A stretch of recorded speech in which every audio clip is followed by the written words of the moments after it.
Iran revolutionary guard കോർപ്സിനെ പല വിഭാഗങ്ങളായി വിഭജിച്ചിരിക്കുന്നു. ഇത് വലിയൊരു ആക്രമണത്തിന്റെ തുടക്കമാണോ അതോ പരാജയത്തിന്റെ ലക്ഷണമാണോ? ഏറ്റവും അപകടകരമായ പുതിയൊരു യുദ്ധരംഗത്തേക്ക് ഇറാൻ മാറുന്നു എന്നുള്ളതിൻ്റെ സൂചനയാണ്. സാധാരണ ഇതിൽ സംഭവിക്കുന്നത് പല മഹായുദ്ധങ്ങളുടെ അവസാന ഘട്ടത്തിലായിരിക്കും. എന്ന് പറഞ്ഞാൽ ചാവേർപ്പട എന്ന് കേട്ടിട്ടുണ്ടോ? നമ്മൾ ചാവേർപ്പട ഇറങ്ങുന്നപ്പോഴാണ് ഈ പലപ്പോഴും രാജസ്ഥാനിലൊക്കെ ചില രജപുത്ര രാജാക്കന്മാർ അന്ത്യയുദ്ധം ചെയ്യാൻ ഇറങ്ങുന്നൊരു സംഭവമുണ്ട്. അപ്പോൾ ഭാര്യമാർ സതിനഷ്ടിക്കും കോട്ടയ്ക്കകത്ത്, ഭർത്താക്കന്മാരും ആണുങ്ങളായിട്ടുള്ളവരെല്ലാവരും കൂടെ നേരെ ശത്രുവിനെതിരെ ചെന്ന് യുദ്ധം ചെയ്ത് നശിച്ചു പോകും. ഒരു മരണത്തിൻ്റെ യുദ്ധമാണ് അവസാന യുദ്ധം. പക്ഷേ ഈ അവസാന യുദ്ധം വിനാശകരമാക്കുന്ന രീതിക്കല്ല അവർ മാത്രം നശിച്ചുപോയി. ശത്രുവിന് സ്ഥിരം അടി കൊടുക്കുന്ന ഒരു പ്രത്യേക പാറ്റേൺ. അതെങ്ങനെയാണെന്ന് ചോദിച്ചാൽ, ഒരു രാജ്യത്തിൻ്റെ സെൻട്രൽ കമാൻഡ്, പണ്ടൊക്കെ യുദ്ധങ്ങൾ നടക്കുമ്പോൾ രാജാവ് പരാജയപ്പെട്ടാൽ അവിടെ യുദ്ധം അവസാനിക്കും. അല്ല പ്രധാനപ്പെട്ട സൈന്യാധിപൻ കീഴടങ്ങിയാൽ അവിടെ കഴിഞ്ഞു. രാജാവ് കീഴടങ്ങിയാൽ കൊല്ലപ്പെടുക, എന്തെങ്കിലും ചെയ്താൽ മതി. ഇറാൻ അങ്ങനെ അവസ്ഥ വരാമല്ലോ. ഇറാൻ്റെ പരമോന്നത നേതാവ് കൊല്ലപ്പെട്ടു. ഇനി അടുത്ത ലെയറുണ്ട്. അടുത്ത ലെയറിൽ നിന്ന് ഒരാൾ പരമോന്നത നേതാവാകും. അയാൾ എപ്പോഴും കൊല്ലപ്പെടാം. കാരണം ഈ ഇസ്രായേലിൻ്റെ അതുപോലെ അമേരിക്കയുടെ ചാരസംഘടനകൾക്ക് ലൊക്കേഷൻ മനസ്സിലാവുന്ന ഒരു മിസൈൽ അടിച്ചാൽ തീർന്നു. അതിനർത്ഥം സെൻട്രൽ കമാൻഡ് ഇറാൻ്റെ നശിക്കാൻ പോവുകയാണ്. ഇത് ഇറാൻ അറിയാം. അതായത് അവർക്ക് എപ്പോഴും പ്ലാൻ എ മാത്രമല്ല, പ്ലാൻ ബിയും ചിലപ്പോൾ പ്ലാൻ സിയും ഒക്കെ ഉണ്ടാവും. ഇതൊരു കൃത്യമായ പ്ലാൻ ബി ആണ്. എന്ന് പറഞ്ഞാൽ സെൻട്രൽ കമാൻഡ് എപ്പോഴും ഇല്ലാണ്ടാവും. ഇറാൻ്റെ മതപൗരോഹിത്യം, അതിൻ്റെ നേതൃത്വം, രാഷ്ട്ര നേതൃത്വം, റവല്യൂഷണറി ഗാർഡ്സ് എന്നറിയപ്പെടുന്ന സൈന്യത്തിൻ്റെ നേതൃത്വം, ഇത് മൂന്നും ഇല്ലാണ്ടായിപ്പോയി എന്ന് വരാം. ചിലപ്പോൾ കാരണം ഇതിനെല്ലാം നിയന്ത്രിക്കുന്ന ആൾക്കാർ ഒരുമിച്ചിരുന്ന മീറ്റിങ്സ് നടന്നത്. ഇങ്ങനെ ഇല്ലാണ്ടായി പോയാൽ നോർമലി എന്ത് സംഭവിക്കും? ഒരു രാജ്യത്തിൻ്റെ പരമോന്നത നേതൃത്വം ഇല്ലാണ്ടായ ആ രാജ്യം പിന്നെ കീഴടങ്ങേണ്ടി വരും, അല്ലേ?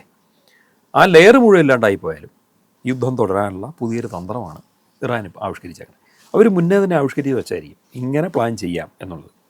അപ്പോൾ യുദ്ധം തുടങ്ങിയ ഒന്നാം ദിവസം തന്നെ ഖമനേയി കൊല്ലപ്പെട്ടു. അടുത്ത നേതാക്കന്മാർ എപ്പോഴും കൊല്ലപ്പെടാം. അവർക്കൊരു മടിയൊന്നുമില്ല. കാരണം എന്ന് വെച്ചാൽ ഇവിടെ മരണം അവരൊരു വലിയ പ്രശ്നമൊന്നും ആക്കുന്നില്ല. ആക്കുമായിരുന്നെങ്കിൽ നേരത്തെ തന്നെ അമേരിക്കയുടെ ഡീൽ ഒപ്പിച്ച് മാറിയനെ. അവർ ക്രോധത്തിൻ്റെ പതാക, പ്രതികാരത്തിൻ്റെയും അങ്ങനൊരു ചുവന്ന പതാക ഒരു പള്ളി മിനാരത്തിൽ ഉയർത്തിയിട്ടുണ്ട്.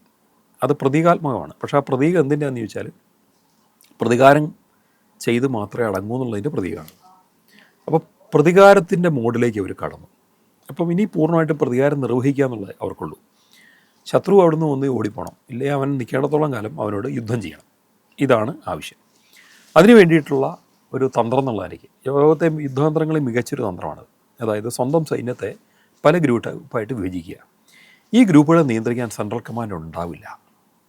അങ്ങനെ ഉണ്ടാകും. ഇപ്പം നിലവിലെങ്ങനെയാണ്? ഇപ്പോൾ ഇന്ത്യയുടെ ആർമി, ഇല്ലേ പാകിസ്ഥാൻ്റെ ഏറ്റവും മുകളിൽ ആർമി ചീഫ് കൊടുക്കുന്ന നിർദ്ദേശം താഴേക്ക് അനുസരിക്കപ്പെടുന്നു. പക്ഷേ ചീഫ് മാത്രമല്ല, ആർമിക്ക് തീരുമാനമൊക്കെ ഒരു ന്യൂക്ലിയസ് ഉണ്ടാവും. അതിനകത്ത് പല ആൾക്കാരുണ്ടാവും. ആ ന്യൂക്ലിയസ് ഇല്ലാണ്ടായി പോയാൽ പിന്നെ താഴേക്ക് ഓർഡേഴ്സ് പോവില്ല. കമാൻഡ് പോയാൽ പിന്നെ പോവില്ല. ഈ കമാൻഡ് പലതരത്തിൽ ഇല്ലാണ്ടാവാം. ആ നേതൃത്വം ഇരിക്കുന്ന ആൾക്കാർ മരിച്ചാലുണ്ടാവാം. അല്ലെങ്കിൽ അവരുടെ കമ്മ്യൂണിക്കേഷൻ കട്ടായാൽ മതി, അങ്ങനെ ഇല്ലാണ്ടാവാം. താഴ്ഘടകങ്ങളിലേക്ക് കമ്മ്യൂണിക്കേഷൻ പോകാണ്ടിരുന്നാൽ പോരെ. ഇന്നത്തെ കാലത്ത് ഇലക്ട്രോണിക് ജാമർ വരെ വെച്ച് തടസ്സപ്പെടുത്താൻ പറ്റും. അപ്പോൾ ഇതെല്ലാം ഇറാനും പോലും ചെയ്യാൻ പറ്റും. സഖ്യകക്ഷികൾക്ക് ഇവരെ ഇല്ലാണ്ടാക്കാം, ജാം ചെയ്യാം, താഴേക്ക് കമാൻഡുകളൊന്നും പോകില്ല. അപ്പോൾ എന്താ ചെയ്യുക? കമാൻഡുകൾ ആവശ്യമില്ലാത്ത യൂണിറ്റുകളാക്കി സ്വന്തം സൈന്യത്ത് തിരിക്കുന്നു. അങ്ങനെ 31 ഘടകങ്ങളായിട്ട് ഇറാൻ്റെ റവല്യൂഷണറി ഗാർഡ്സ് വേർപിരിക്കുക. അങ്ങനെ പിരിഞ്ഞാൽ 31 സൈന്യങ്ങളുമായിട്ട് ഇവർ യുദ്ധം ചെയ്യേണ്ടി വരും. ഓക്കെ, പൂർണ്ണമായിട്ട് ഒരുമിച്ച് നിൽക്കുന്ന സൈന്യത്തിന് അംഗബലം ഉണ്ടാവില്ല. 31 വിഭജിക്കപ്പെട്ടു. പക്ഷേ ഈ 31 നേരത്തെ ആണെങ്കിൽ ഈ മുഴുവൻ പേർക്കും മുകളിൽ നിന്നുള്ള കമാൻഡ് അനുസരിക്കാനേ പറ്റുള്ളൂ. ഇനി തൊട്ട് ഇങ്ങനെ ഈ വിഭജനം എപ്പോൾ നടപ്പി വരുന്നു ആ നിമിഷം തൊട്ട് ഇനി കമാൻഡ് അനുസരിക്കേണ്ട ആവശ്യമില്ല. അവർക്ക് സ്വതന്ത്രമായിട്ട് യുദ്ധം ചെയ്യാം. സ്വതന്ത്ര യുദ്ധം എന്ന് പറയുമ്പോൾ അതിന് ഇന്ന ലക്ഷ്യം എന്നൊന്നും പറഞ്ഞിട്ടുണ്ടാവില്ല. അവർക്ക് യുക്തമെന്ന് തോന്നുന്ന ഏത് ലക്ഷ്യത്തെ അവർക്ക് അറ്റാക്ക് ചെയ്യാം. ഹോർമൂസിൽ കൂടി ഒരു കപ്പൽ പോകുന്നു, അതിനെ അറ്റാക്ക് ചെയ്യണമെന്ന് ഈ കമാൻഡ് ഇതിൽ ഒരെണ്ണത്തിന് തോന്നിയാൽ മതി, ഈ യൂണിറ്റുകൾ ഒരെണ്ണത്തിന് തോന്നിയാൽ മതി, അത് അറ്റാക്ക് ചെയ്യപ്പെടും. ഡ്രോണുകൾ ഇസ്രായേലിലേക്ക് അയക്കണം എന്ന് തോന്നിയാൽ മതി, പ്രോക്സി ഗ്രൂപ്പുകളെ പുറത്ത് ഇറാന് വെളിയിൽ ഉണ്ടാക്കണം എന്ന് തോന്നിയാൽ മതി, ചാരന്മാർ ചുറ്റുമുണ്ട് അവരിലൊരാളെ കൊല്ലണം എന്ന് തോന്നിയാൽ മതി. എന്തിന്? സ്വന്തം തലവും പോലും ചാരാന്ന് അവർ കൊന്നോളി. അതെ, ഇത്രയും വരെ സംഭവിക്കാം. ഇതും അതിനപ്പുറം സംഭവിക്കാം. ഈ ഗ്രൂപ്പുകൾ ഒരുപക്ഷെ, കാരണം മുമ്പൊക്കെ ആണെങ്കിൽ ഈ ഗ്രൂപ്പിൽ അല്ലെങ്കിൽ ഈ സൈന്യത്തിൽ നിന്ന് ഒരു കൂട്ടർക്ക് ഇറാനിൽ നിന്ന് ഇറാഖിൽ കടന്ന് എന്തെങ്കിലും ചെയ്യണമെങ്കിൽ, അല്ലെങ്കിൽ അവിടെ ഒരു അമേരിക്കൻ സൈന്യത്തിൻ്റെ യൂണിറ്റ് അറ്റാക്ക് ചെയ്യണമെങ്കിൽ അനുമതി വേണം. അതും വേണ്ട. അവർക്ക് തോന്നുന്നതാണ് ഇതാണ് യുക്തം, ഇപ്പം ചെയ്യേണ്ട അതാണെന്ന് തോന്നിയാൽ അവർ ചെയ്യും. അനുമതി മേടിക്കാൻ കാത്തിരിക്കേണ്ട ആവശ്യം. ചെറിയ ചെറിയ സൈന്യങ്ങളായിട്ട് മാറും. സൈന്യങ്ങളായിട്ട് മാറുന്നുള്ളത് കൂടുതൽ കമാൻഡിനുള്ള തീരുമാനം അവരാണ് എടുക്കുന്നത്. അവർക്ക് മുകളിൽ കമാൻഡിങ് പവർ ഇല്ല. അതെ, സ്വതന്ത്രമാണ്. ഇപ്പം എനിക്ക് ഓർമ്മ വരുന്ന ഒരു രസകരമായൊരു സംഭവമാണ്. രണ്ടാം ലോക യുദ്ധം 1945 അവസാനിച്ചു. പക്ഷേ ഈ യുദ്ധത്തിൽ പങ്കെടുത്ത കുറേ വ്യക്തികൾ അറിയാണ്ട് യുദ്ധം തീർന്നു അറിഞ്ഞില്ല. അവർ ഫിലിപ്പീൻസിലെങ്ങാണ്ട് ഉൾക്കാടുകളിലായിരുന്നു. അവരന്നും വാറിലാണ്. അവർ യുദ്ധം തുടരുന്നു. അതായത് അവർക്ക് കിട്ടിയത് ഒരു സ്ഥലത്തെ പെട്രോളിങ്ങാണ്. ഈ ഡ്യൂട്ടി തുടരുകയാണ്. വളരെ വർഷങ്ങൾക്ക് ശേഷമാണ് ഇവരെ കണ്ടെടുത്തുന്നത്. അവസാനം അവരിൽ ഒരാളെ കണ്ട് അവശേഷിച്ചത്. ഇയാളുടെ കാര്യം പറഞ്ഞിട്ടും പുള്ളി സ്വീകരിക്കുന്നില്ല. യുദ്ധം തുടരാൻ തയ്യാറാവുന്നില്ല. ലാസ്റ്റ് എന്ത് പറ്റും? അദ്ദേഹത്തിൻ്റെ കമാൻഡറായിരുന്ന ആളെ തന്നെ തിരിച്ചു കൊണ്ടുവരുമ്പോഴാണ് പുള്ളി ആക്സെപ്റ്റ് ചെയ്യുന്നതും യുദ്ധം നിർത്തുന്നതും. അല്ലേ? ഇതെന്താ സൂചിപ്പിക്കുന്നത്? ഹിരുനോഡ എന്നാണ് അദ്ദേഹത്തിൻ്റെ പേര്. അതെ. അതെന്താ സൂചിപ്പിക്കുന്നത്? അയാൾക്കൊരു കൂറുണ്ട്. അയാൾക്ക് കിട്ടിയ കമാൻഡിനോടും അയാളുടെ രാജ്യത്തോടും ഒരു സൈനികൻ്റെ കൂറ് അയാൾക്കുണ്ട്. അല്ലേ? യുദ്ധം തുടങ്ങാൻ ആവശ്യപ്പെട്ടിട്ട് പുള്ളി സ്റ്റാർട്ട് ചെയ്തു. ഇനി അവസാനിപ്പിക്കണമെങ്കിൽ തിരിച്ച് ആജ്ഞ കിട്ടണം, എന്നാലേ അവസാനിപ്പിക്കുകയുള്ളൂ. അതെ, ശരി. യുദ്ധം ചെയ്തോ എന്ന് പറഞ്ഞ് ഒരു സെൻട്രൽ കമാൻഡിൽ നിന്ന് ആജ്ഞ കൊടുത്ത് 33 സൈനിക വിഭാഗങ്ങളെ ഇറക്കി വിടുകയാണ്. ഈ ഒരു യുദ്ധം നിർത്തണമെങ്കിൽ അവർക്ക് തിരിച്ചൊരു കമാൻഡ് കിട്ടണ്ടേ? ആ കമാൻഡിന് ഇപ്പോൾ സെൻട്രൽ കമാൻഡ് ഇല്ലാണ്ടായിരിക്കട്ടെ. ഇറാൻ്റെ പരമോന്നത നേതൃത്വങ്ങളെല്ലാം തന്നെ പൂർണ്ണമായിട്ട് ഇല്ലാണ്ടായിരിക്കട്ടെ. അമേരിക്കയ്ക്ക് പല രീതിയിൽ യുദ്ധം ചെയ്യാം. ഇനി വേണം ആണവായുധം വരെ ഇടാം. അല്ലെങ്കിൽ ഇവരൊക്കെ മീറ്റിംഗ് കൊണ്ടെടുത്ത് മിസൈൽ അടിച്ച് എല്ലാവരെയും കൊന്നുകളയാം. പക്ഷേ ഈ പോണ യൂണിറ്റ്സ് അത് ബാധകമല്ല. അവർ യുദ്ധം ചെയ്യും. അവസാനം യുദ്ധം നിർത്താൻ പറയാൻ ആരെങ്കിലും ഇല്ലെങ്കിലാണ് കഷ്ടമാവുന്നത്. അവർ വർഷങ്ങൾ യുദ്ധം ചെയ്യും. ഇല്ലെങ്കിൽ ഇവർ മൊത്തം കൊന്നെടുക്കണം. മൊത്തം കൊന്നെടുക്കണം. ഇവർ തന്നെ പലരും ഇനി പരിശീലിപ്പിച്ചെന്ന് വരും. അതെ, ഇവർ റിക്രൂട്ട് ചെയ്യും. മറ്റൊരാളെ എടുക്കും. അതിനർത്ഥം ഏറ്റവും ഭയപ്പെട്ടൊരു സ്ഥിതിയിലേക്ക് മിഡിൽ ഈസ്റ്റ് പോവുകയാണ്. ഇവർ ഇറാൻ്റെ ടെറിട്ടറിക്ക് അകത്ത് നിന്ന് യുദ്ധം ചെയ്ത സമാധാനമുണ്ട്. ഈ ടെറിട്ടറി വിട്ടിട്ട് പുറത്തു പോയി ചെയ്ത് എന്ത് ചെയ്യും? അതെ, ഇറാഖിന്റെ മിലിഷ്യ കൂടി ഇവരുടെ കൂടെ ചേരാൻ വളരെ സാധ്യതയുണ്ട്. അത് മുമ്പ് ചേർന്നിട്ടുണ്ട്. ഖമേനി കൊണ്ടുവന്നിട്ടുണ്ട്. ഇറാഖിൽ 2 ടൈപ്പ് ഉണ്ട്. ഒന്ന്, ഈ ഇസ്രായേൽ പരിശീലിപ്പിച്ച IS ഉണ്ട്. അവരിവരെ എതിർക്കാനേ നിൽക്കുള്ളൂ. അതായത് ഇറാനിലേക്ക് ഫ്യൂച്ചറിൽ തന്നെ ഇൻവേഡ് ചെയ്യാൻ സാധ്യത അവരായിരുന്നു. ഈ യുദ്ധം കൊടുമ്പിരിക്കൊള്ളുമ്പോൾ സിറിയയിലും ലെബനനിലും അവിടെ വളരെ ശക്തമായിട്ടുള്ള ഒരു IS ഗ്രൂപ്പ് ഇറാനിലേക്ക് കയറുകയും അവർ പാക് പട്ടാളത്തിൻ്റെ കൂടെ ചേരാൻ്റെ സാധ്യത മുന്നിൽ ഇറാനെ ഡീസ്റ്റെബിലൈസ് ചെയ്തതിന് ശേഷം. എന്തായാലും ഡീസ്റ്റെബിലൈസേഷൻ കംപ്ലീറ്റ് നടക്കും. പക്ഷേ ഇതിന് പകരം മറ്റൊന്നും സംഭവിക്കാൻ പോണത്, ഇനി അങ്ങനെ ഗ്രൂപ്പിന് പെട്ടെന്ന് വരാൻ പറ്റില്ല. കാരണം ഇൻഡിപെൻഡൻറ്റ് ഗ്രൂപ്പ്സ് ഇങ്ങനെ വാർന്ന് നിൽക്കുമ്പം അവർക്ക് എളുപ്പത്തിൽ വരാനോ അതിജീവിക്കാനോ പറ്റാണ്ട് വരും. പക്ഷേ ഇവർ വെളിയിലേക്ക് ഇറങ്ങുകയും അവിടെയുള്ള മിത്രങ്ങളെ സംഘടിപ്പിക്കുകയും ചെയ്താൽ അത് കഷ്ടമാകും. അത് അവിടെ യുദ്ധരംഗത്തൊക്കെയുള്ള ഓരോ യൂറോപ്പിനും ചിലപ്പോൾ വേട്ടയിടപ്പെടും, ഇല്ല അമേരിക്കക്കാരനും. അത് വലിയ പ്രശ്നമാണ്. ഇവരെന്തും ചിലപ്പോൾ കാട്ടിക്കൂട്ടും. ചിലപ്പോൾ ഇതിലെ ചില ഗ്രൂപ്പുകൾ ഇൻഡിപെൻഡൻറ്റ് മിലിറ്ററി ഗ്രൂപ്പുകളായിട്ടോ അല്ലെങ്കിൽ മിലിഷ്യകളായിട്ടോ അല്ലെങ്കിൽ എന്താ പറയുക വാർലോഡ്സൊക്കെ ആയിട്ട് മാറാൻ സാധ്യതയുണ്ട്.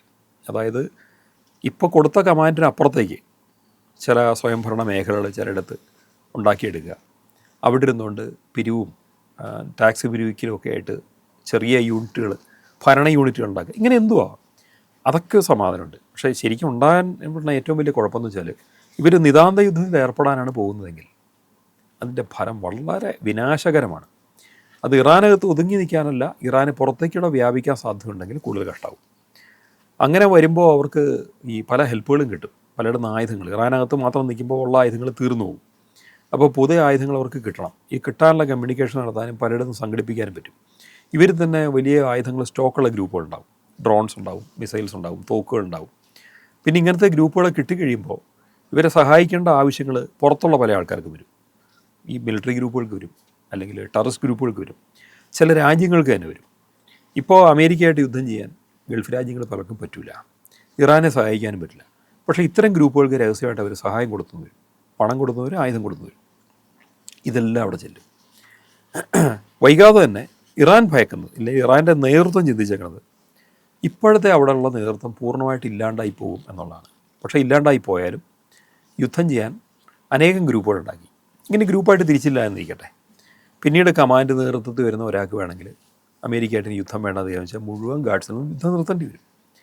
അങ്ങനെ സംഭവിക്കില്ല. ഇതിൽ 2-3 ഗ്രൂപ്പുകൾ യുദ്ധം നിർത്തിയാലും ബാക്കിയുള്ള യുദ്ധം ചെയ്യും, യുദ്ധം തുടരും. ഇനി ഇവർ ഒരു കൂട്ടർ യുദ്ധം നിർത്തുകയും മറ്റേ കൂട്ടർ തുടരുകയും ചെയ്താൽ അവർ തമ്മിലും വാറുണ്ടാവും. അത് അബ്സല്യൂട്ട് ഇൻസ്റ്റബിലിറ്റിയാണ് ഇറാനിൽ സംഭവിക്കാൻ പോകുന്നത്. സമ്പൂർണ്ണ അസ്ഥിരത ഇറാനിലും ആ അസ്ഥിരത വെളിയിലേക്ക് പടരുകയും ചെയ്യും. ഇതിൻ്റെ പ്രതിഫലനം ബലൂചിസ്ഥാനിലുണ്ടായിരുന്നു വരാം, അത് പാകിസ്ഥാനെ ബാധിച്ചെന്ന് വരാം. കാരണം ഇതിലെ ചില ഗ്രൂപ്പുകൾ ബലൂച്ച് ഗ്രൂപ്പുകളായിട്ട് ചേർന്നെന്ന് വരാം. അവർ ഇൻഡിപെൻഡൻറ്റ് ബലൂച്ച് സൃഷ്ടിക്കാൻ നോക്കിയെന്ന് വരാം. അവിടെ കുഴപ്പമുണ്ടാകും, സാധ്യതകളാണ് ഞാൻ പറഞ്ഞത്. പടർന്നു കിടക്കുന്നതാണ് ബലൂചിസ്ഥാൻ. അപ്പോൾ ഇറാനിൽ നിന്ന് പടിഞ്ഞാറേക്ക് മാത്രമല്ല കിഴക്കോട്ടും ഗ്രൂപ്പുകൾ ഉണ്ടായിരുന്നു വരും. ഇവരെ സഹായിക്കാനും പല ഗ്രൂപ്പ്സ് ഉണ്ടായിരുന്നു വരും. താലിബാൻ ഗ്രൂപ്പുകൾ ഇവരെ സഹായിക്കും, വടക്കോട്ടും പോവാണ്. ഇത് പല മേഖലയിലേക്കും വ്യാപിക്കുന്നതാണ്. ചുരുക്കത്തിൽ ഒരു കരയുദ്ധം ഒരിക്കലും അമേരിക്ക പറ്റാണ്ട് വരും. കരയിൽ കൂടെ ഒരു ഗ്രൂപ്പിന് വന്നിട്ട് ഇറാനെ കൺട്രോൾ ചെയ്യാൻ പറ്റത്തില്ല. ഇനി ഇറാനിൽ തന്നെ പ്രക്ഷോഭകാരികൾ നാളെ നേതൃത്വം ഏറ്റെടുക്കാമെന്ന് വെച്ചാലും അവരെ ഇവർ കൊന്നുകളയും. അതായത് ഇറാനിൽ ഭരണമാറ്റം, ഇനി ഷാ എങ്ങാനും പണ്ടത്തെ ചക്രവർത്തി ഷായാന്ന് പറഞ്ഞിട്ട് ഭരിക്കാൻ വന്നാലോ ഒരു ദിവസം പോലും ഭരിക്കത്തില്ല, വെടികൊണ്ടുകൊണ്ട് അരിപ്പായി പോകും. കാരണം ഇങ്ങനത്തെ ഗ്രൂപ്പുകൾ നിങ്ങൾ എന്ത് വേണം ചെയ്തോ എന്ന് പറഞ്ഞ് ഇറക്കി വിടാൻ പറ്റുന്ന ഗ്രൂപ്പുകളാണത്. അവയെ ഇറക്കി വിട്ടു കഴിയും. അവർ ആക്ഷൻ മോഡിലേക്ക് വന്നു കഴിഞ്ഞാൽ അവർക്ക് അവരുടെ ആശയങ്ങൾക്ക് വിരുദ്ധമായിട്ട് എന്തവിടെ ഉണ്ടോ അതിനെല്ലാം നശിപ്പിക്കും. ഇത് വലിയൊരു കഷ്ടമാണ്. ഇപ്പം ഇന്ത്യ പോലെ ഇത്രയും സ്റ്റെബിലിറ്റി ഉള്ള രാജ്യം നാളെ ഇങ്ങനത്തെ അവസ്ഥയിലേക്ക് വന്നാൽ എങ്ങനെ ചെയ്യും? നമ്മളൊന്ന് ആലോചിക്കും. നമുക്ക് നമ്മുടെ ചുറ്റും നമ്മൾ എന്തൊക്കെ കാര്യങ്ങളുണ്ട് അല്ലേ? നമ്മളിവിടെ ജീവിച്ചു പോണ സംഭവം എന്താണ്? നമ്മൾ കൃത്യമായിട്ട് നമുക്കൊരു തുക ഒരു മാസം കിട്ടുന്നുണ്ടെങ്കിൽ ആ തുക കൊണ്ട് നമ്മുടെ ജീവിതം മുന്നോട്ട് പോകാനുള്ള ചിലവുകളാണ് നമ്മുടെ ചുറ്റും ഉണ്ടെന്ന് കണക്ക് കൂട്ടിയാണ് പോകുന്നത്. പെട്ടെന്ന് മാറി മറിഞ്ഞ് എന്ത് ചെയ്യും അല്ലേ? ബാങ്കിങ് സിസ്റ്റം അവതാളത്തിലാണ് എന്ത് ചെയ്യും? ഇവിടുത്തെ ട്രാൻസ്പോർട്ടേഷൻ സിസ്റ്റം ഇല്ലാണ്ടായി എന്ത് ചെയ്യും?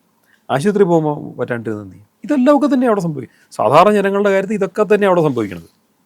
അന്താരാഷ്ട്ര കാര്യത്തിൽ നോക്കുമ്പം ഹോൾ മിഡിൽ ഈസ്റ്റ് ടഫാവും. മിഡിൽ ഈസ്റ്റ് പ്രശ്നമായാൽ ഇന്ത്യയും ബാധിക്കും. കാരണം ലക്ഷക്കണക്കിന് ഇന്ത്യക്കാർ മിഡിൽ ഈസ്റ്റ് ഉണ്ട്. ഓരോ രാജ്യത്തും യു എയിലൊക്കെ യു എയുടെ ജനസംഖ്യയൊക്കെ കൂടുതൽ ഇന്ത്യക്കാർ തന്നെയുണ്ട്. അത്രയും തന്നെ മലയാളി ഉണ്ടാവില്ല എനിക്ക് സംശയമുണ്ട്. അവിടെയൊക്കെ യുദ്ധം ബാധിച്ചാൽ അല്ലെങ്കിൽ ഇത്തരം ഗ്രൂപ്പുകൾ നാളെ ഇറങ്ങാൻ തുടങ്ങിയാൽ വലിയ വിഷയമാണ്. നമ്മൾ വിചാരിക്കണ പോലല്ല. ഇന്നുള്ള മുഴുവൻ ഇക്വേഷൻസും മാറി മറിയും. അത് എങ്ങനെയൊക്കെ ഏതൊക്കെ രീതിയിൽ വരും നമുക്ക് പറയാൻ പറ്റില്ല. പക്ഷേ സത്യം പറഞ്ഞാൽ വലിയ പ്രശ്നങ്ങളെയാണ് അമേരിക്ക തുറന്നു വിട്ടേക്കണേ. ഇംഗ്ലീഷിലൊരു ചൊല്ലുണ്ട്, പണ്ടോറാസ് ബോക്സ്. അത് തുറന്നു കഴിഞ്ഞു. പണ്ടോറയുടെ പെട്ടി പണ്ടാരങ്ങൾ തുറന്നു. അപ്പോൾ അതാണ് സംഭവിച്ചേക്കുന്നത്. അനാവശ്യമായൊരു യുദ്ധം ഉണ്ടാക്കാണ് ട്രംപ് ചെയ്തത്. സമാധാനം ഉണ്ടാക്കി നോബൽ പ്രൈസ് വാങ്ങാൻ വേണ്ടി വെമ്പി നിന്ന ട്രംപ് ഹോൾ മിഡിൽ ഈസ്റ്റിൻ്റെ സമാധാനമാണ് ഇല്ലാണ്ടാക്കുന്നത്.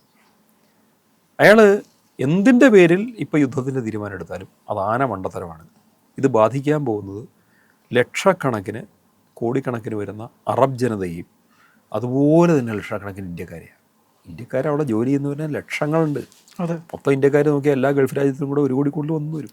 അല്ല, യു എയിൽ തന്നെ 30 ലക്ഷം ഇന്ത്യക്കാരുണ്ട്. അപ്പോൾ സൗദിയിൽ 20 ലക്ഷം. അപ്പോൾ ടോട്ടൽ പോപ്പുലേഷൻ എടുത്താൽ 1 കോടിക്ക് മുകളിൽ ഇന്ത്യക്കാർ അവിടെയുണ്ട്. അതിൽ തന്നെ ബഹുഭൂരിപക്ഷം മലയാളികൾ. ഇത്രയും വലിയൊരു പോപ്പുലേഷൻ നാളെ ഈ യുദ്ധം ഇറാനിൽ നിന്ന് പുറത്തോട്ട് വ്യാപിച്ചാൽ ആദ്യത്തെ ബാധിക്കാൻ പോകുന്ന ഇറാഖായിരിക്കും, രണ്ടാമത്തെ സിറിയ ആയിരിക്കും. അവിടം വരെ ഓക്കെ. ഇപ്പം നിലവിൽ അവിടെ സ്റ്റെബിലിറ്റി ഇല്ലാത്തതുകൊണ്ട് നമ്മളധികം ആൾക്കാരോ ഇന്ത്യക്കാരോ ഇല്ലയെന്ന് വയ്ക്കാം. അത് കഴിഞ്ഞാലോ UAE, Bahrain, UAE, Saudi Arabia ഓരോന്നോരോന്നായിട്ട് കിടക്കുകയാണ്. ഇത് ഷിയ ഗ്രൂപ്പുകളാണ്. ഇവർക്ക് ഏറ്റവും വിരോധം സൗദി അറേബ്യയുടെ സുന്നി ഗ്രൂപ്പുകളുടെ. സുന്നി രാജാക്കന്മാരെ നാളെ ഉന്നം വെച്ചെന്ന് വരും. അവരുടെ എല്ലാം ജീവൻ അപകടമാണ്. കാരണം ഇത് ചെറിയ ചെറിയ ഗ്രൂപ്പുകളായിട്ട് അവിടെ ഇൻഫിൽട്രേറ്റ് ചെയ്ത് കയറിയിട്ട് കുഴപ്പമുണ്ടാക്കാം. പിന്നെ ഷിയാകൾ ഈ പറഞ്ഞ എല്ലാ രാജ്യത്തും ഉണ്ട്, അല്ലാതെ ഇറാനി മാത്രമല്ല ഉള്ളത്, എല്ലായിടത്തും ഉണ്ട്. നാളെ അവരുടെ ഗ്രൂപ്പുകൾ തീരുമാനിക്കുകയാണ്. ഭയങ്കര അപകടകാരികളായ തീവ്രവാദികളും ഉണ്ട്. അപ്പം ഇവരെല്ലാം ജോയിൻ ചെയ്യുന്ന ഇത്രയും നാളും ഇറാൻ ഒരു സ്റ്റേറ്റായിരുന്നു. സ്റ്റേറ്റാണ്, ഇന്നും സ്റ്റേറ്റാണ്. സ്റ്റേറ്റിൻ്റെ കെട്ടറപ്പുണ്ട്, സ്റ്റേറ്റിന് ഉത്തരവാദിത്വമുണ്ട്, സ്റ്റേറ്റിന് മറ്റു രാജ്യങ്ങളായിട്ടുള്ള ഉത്തരവാദിത്വം, കമ്മ്യൂണിക്കേഷനുണ്ട്. അത് വെച്ച് അവരുടെ അതിർത്തികൾക്കകത്ത് അവർ ഒതുങ്ങി നിന്നു. ഇറാഖിലാണ് അവർ സൈഡിലുമാണ് അല്ലാണ്ട് പ്രവർത്തിച്ചുകൊണ്ടിരുന്നത്. പ്രത്യേകിച്ചും ഖാസിം സുലൈമാനി എന്ന് പറഞ്ഞാൽ ഇവരുടെ ഏതാനും 4-5 വർഷം മുമ്പ് കൊല്ലപ്പെട്ട ഒരു കമാൻഡറാണ്. വളരെ മിടുക്കനായിരുന്നു. ഇറാൻ്റെ മുഴുവൻ യുദ്ധതന്ത്രങ്ങളുടെയും ബ്രെയിൻ അദ്ദേഹമായിരുന്നു. ഇറാൻ്റെ അന്താരാഷ്ട്ര ബന്ധങ്ങളുടെ പുറകിലുള്ള ഡിപ്ലോമാറ്റിക് ബ്രെയിനും അദ്ദേഹം തന്നെയായിരുന്നു. ആ ഒരു ഒറ്റ ആളിനെ ട്രംപ് ആകെ ഇറാന് വേണ്ടി അന്നെടുത്ത ഒറ്റ ആക്ഷനുള്ളൂ, ഇയാളെ കൊല്ലുക. ഇയാളെ കൊന്നതോടെ ഇറാൻ്റെ മുഴുവൻ ഡിഫൻസും താളം തെറ്റി. അതിനുശേഷം പിന്നെ അവർ പിക്ക് ചെയ്ത് വന്നതാണ് 4-5 കൊല്ലം കൊണ്ട്. അങ്ങനെയാണ് ഇങ്ങനെ വന്നേക്കുന്നത്. എന്തായാലും അന്ന് ഒരു സുലൈമാനിയെ ഉണ്ടായിരുന്നതിനേക്കാൾ അപകടകര സിറ്റുവേഷൻ ഈ ഒരൊറ്റ തീരുമാനത്തിൽ കൂടി ഇറാൻ എടുത്തു കഴിഞ്ഞു. കെട്ടഴിച്ചു വിട്ട പട്ടിയാണ്. കെട്ടെഴുത്തി ചോദിച്ചാൽ പുലിക്കൂടെന്ന് പറയേണ്ടി വരും. കാരണം ഇത് ഭയങ്കര അപകടകരമാണ്. എന്ന് വെച്ചാൽ വെറുതെ നമ്മൾ ഇവരെ പെട്ടെന്ന് ഒതുക്കാൻ പറ്റുമെന്ന് വിചാരിക്കാൻ പറ്റില്ല. കാരണം ഇതിനകത്ത് 10,000-കണക്കിന് അംഗങ്ങൾ ഈ 31 ഓരോന്നിലും ഉണ്ടാവും. അവരുടെ കയ്യിൽ വിവിധ തരത്തിലുള്ള ആയുധങ്ങളുണ്ടാവും. ഓരോന്നും ഓരോ യൂണിറ്റ് തന്നെയായിരിക്കും. അവർക്കെല്ലാം മിസൈലും ഡ്രോൺസും തോക്കുകളും ഉണ്ടാവും, യന്ത്രത്തോക്കുകളുണ്ടാവും, കവചിത വാഹനങ്ങളുണ്ടാവും, എല്ലാം ഉണ്ടാവും. രാജ്യത്തിൻ്റെ ആ സൈനിക സമ്പത്ത് 31 വിഭജിക്കപ്പെടുകയാണ്. അപ്പോൾ അവർക്കിനി രാജ്യരക്ഷ പ്രത്യേകിച്ച് നോക്കണ്ട. അതിർത്തികളിൽ നിന്നുകൊണ്ട് തീവ്രവാദി വരണ്ടോ, എതിർ പട്ടാളക്കാരൻ വരണ്ടോ, ഇത് നോക്കേണ്ട ആവശ്യമില്ല. അതിന് പകരം സംശയം തോന്നുന്ന എല്ലാവരും ആക്രമിക്കുക എന്നുള്ളതായിരിക്കും. ഇത് ചെറിയ കുഴപ്പമല്ല. ഇനി ടെഹ്റാൻ കീഴടക്കിയിട്ട് എന്ത് കാര്യമുണ്ട്? അഫ്ഗാനിസ്ഥാനിലെ കാബൂൾ കുറേ ആൾ അമേരിക്കയുടെ കയ്യിലായിരുന്നല്ലോ, വല്ല കാര്യം ഉണ്ടായോ? പുതിയൊരു അഫ്ഗാനിസ്ഥാനെ സൃഷ്ടിച്ചു, ഇത്ര മാത്രമേ ഉള്ളൂ. അഫ്ഗാനിലെ ടെറൈൻസിൽ അവിടുത്തെ ഗോത്രവർഗ്ഗക്കാരോട് യുദ്ധം ജയിക്കാൻ കഴിഞ്ഞ 300 വർഷമായി യൂറോപ്യൻ പവേഴ്സ് നോക്കുന്നു. ബ്രിട്ടൻ നോക്കി കാണുന്നില്ല, പിന്നെ അമേരിക്ക നോക്കി, ആർക്കും പറ്റിയിട്ടില്ല. റഷ്യ നോക്കിയിട്ട് പറ്റിയില്ല. ആലോചിച്ച് നോക്ക്, ബ്രിട്ടൻ, റഷ്യ, അമേരിക്ക, ഇവർ 3 പേരും മുട്ടുകുത്ത് കാരണമില്ല. നേരവാണ്ട് വിദ്യാഭ്യാസം ഇല്ലാത്ത, കാര്യമായിട്ടുള്ള അതിശക്തമായ ആയുധങ്ങളോ റഡാറുകളോ മിസൈൽസോ ഒന്നുമില്ലാത്ത അഫ്ഗാനിസ്ഥാനിലെ കുറേ ലോഹ പോലത്തെ ഡ്രസ്സും ഇട്ട് താടി നീട്ടിയ പ്രാകൃത മനുഷ്യരുടെ മുന്നിൽ അല്ലേ ഗോത്രവിഭാഗക്കാർ. സിംപിളി അവരവരുടെ പോലും പറയാൻ പറ്റില്ല അവർ. അതെ, അവരവരുടേതായിട്ട് രീതിയിൽ പോകുന്ന, പണ്ട് ഹിന്ദുക്കളായിരുന്നു, ബുദ്ധന്മാരുമായിരുന്നു, പിന്നെ അവർ ഗോത്രക്കാരായി, അല്ല മുസ്ലിങ്ങളായി. അന്നുണ്ടായിരുന്ന അവരുടെ ട്രൈബൽ സിസ്റ്റം ഇന്നും നിലനിർത്തിക്കൊണ്ട് പോവുക. എന്നുവെച്ചാൽ ഈ ട്രൈബുകളും അവരുടെ ഗിൽഡുകളും ഇങ്ങനെ രീതിയാണ്, യുദ്ധപ്രഭുക്കന്മാരാണ്. ഇങ്ങനത്തെ ഒരു സിസ്റ്റം നിലനിർത്തിക്കൊണ്ട് പോയിട്ട് ഇന്ന് ആ ടെറൈൻസിൻ്റെ പ്രത്യേകത, അവരെ ചെന്ന് ആക്രമിച്ച് കീഴടക്കാൻ ബുദ്ധിമുട്ടുള്ള ടെറൈൻസാണ് അവിടെ ഉള്ളത്. ജിയോളജിക്കലി ഏരിയ ഭയങ്കര ബുദ്ധിമുട്ടുള്ളതാണ്. ഇറാൻ പിന്നെ അങ്ങനല്ല, കൂടുതലും മരുഭൂമിയായിട്ടും ചില ഭാഗത്ത് മനോഹരങ്ങളുടെ സ്ഥലങ്ങളുണ്ട്, ചിലയിടത്ത് വനമുണ്ട്, എല്ലാം ഉണ്ട്. ഇങ്ങനെയൊക്കെയുള്ളൊരു പ്രദേശമായിട്ട് ഇറാൻ കിടക്കുന്നു. അങ്ങനെയുള്ള ഇറാനെ കൂടെ ഒരു അഫ്ഗാനാക്കി മാറ്റാനല്ലാതെ ഇതുകൊണ്ട് വലിയ കാര്യമൊന്നുമില്ല. കാരണം ഈ വിഭജിച്ചു പോയ ഈ ഗ്രൂപ്പുകൾ ഈ ഒരിക്കൽ വിഭജിച്ചു കഴിഞ്ഞാൽ നാളെ ഒരു സെൻട്രൽ കമാൻഡ് ഇല്ലെങ്കിൽ ഇവരെ തിരിച്ചു കൂട്ടാൻ പറ്റില്ല. അപ്പോൾ അതിൽ ഓരോ ഗ്രൂപ്പും അവൻ തീരുമാനിക്കണം വരെ യുദ്ധം ചെയ്യും. ഇത് പല ഗ്രൂപ്പും ഇനി പുതിയ ഗ്രൂപ്പുകളായിട്ട് പിരിഞ്ഞെന്നും വരും. എന്ന് പറഞ്ഞാൽ കുറച്ച് മുമ്പ് നമ്മൾ ഇതിനെക്കുറിച്ച് സംസാരിച്ചപ്പോഴേ ഒരു ഉപമ പറഞ്ഞായിരുന്നു. ഒരു പാമ്പ്, നീണ്ട ശരീരമുണ്ട്, തലയുണ്ട്, തല വെട്ടിയാൽ പിന്നെ ബാക്കി അനങ്ങില്ല. അതിന് പകരം അനേകം പീസായിട്ട് മുറിച്ച് ഓരോന്നും ഓരോ പാമ്പായിട്ട് മാറി എന്ത് ചെയ്യും അല്ലേ എന്ന് പറഞ്ഞ പോലെ. എനിക്ക് ഓർമ്മ വരുന്നത് ഭദ്രകാളിയുടെ കഥയിലെ രക്തവിജാസുരൻ്റെ കഥയാണ്. എന്ന് പറഞ്ഞു, ഇത് ഓരോന്നും ഓരോ ഗ്രൂപ്പായിട്ട് ഓരോ വ്യക്തിയും പൂർണ്ണമായിട്ട്, കാരണം അവർ മതപരമായൊരു പ്രതിജ്ഞ എടുത്തിട്ടുണ്ട്. അവരുടെ പരമോന്നത നേതാവിൻ്റെ മരണത്തിൻ്റെ പ്രതികാരം അത് നിർവഹിക്കാൻ ബാധ്യസ്ഥരായിട്ടുള്ള എന്ന് സ്വയം ചിന്തിക്കുന്ന ആൾക്കാരായിരിക്കണം. അങ്ങനെ ചിന്ത അവർ മുന്നോട്ട് പോകുമ്പം അപകടം ആ പ്രദേശത്തിന് മുഴുവനാണ്. അതിൽ ഇറാന് നിൽക്കുന്നില്ല എന്നുള്ളതാണ് കൂടുതൽ കഷ്ടം. ഇറാൻ്റെ വെളിയിലേക്ക് വ്യാപിച്ചെന്ന് വരാം, വളരെയധികം ദോഷമായിന്ന് വരാം. അമേരിക്ക ഇപ്പോൾ ചെയ്യേണ്ടത് സത്യം പറഞ്ഞാൽ ഈ മണ്ടത്തരം അവസാനിപ്പിക്കുക എന്നുള്ളത്, യുദ്ധം എന്നുള്ള ഈ മണ്ടത്തരം അവസാനിപ്പിക്കുക. അതിന് പകരം വ്യക്തമായിട്ടൊരു വ്യാപാര കരാറോ ഒക്കെ ഉണ്ടാക്കി യുദ്ധം പൂർണ്ണമായിട്ട് അവസാനിപ്പിച്ച്, അതിനകത്ത് റഷ്യ ഉൾപ്പെടെ, കാരണം ഇതിനകത്ത് ഒരു കക്ഷി റഷ്യയാണ്. ഇറാൻ്റെ പിന്നിൽ ഉറച്ചു നിൽക്കുന്ന, അവർക്ക് ആയുധം കൊടുത്തിരിക്കുന്ന, അണവായുധം കൊടുത്തിരിക്കുന്ന, മിസൈൽസ് കൊടുത്തിരിക്കുന്ന ഒരു പവർ റഷ്യ തന്നെയാണ്.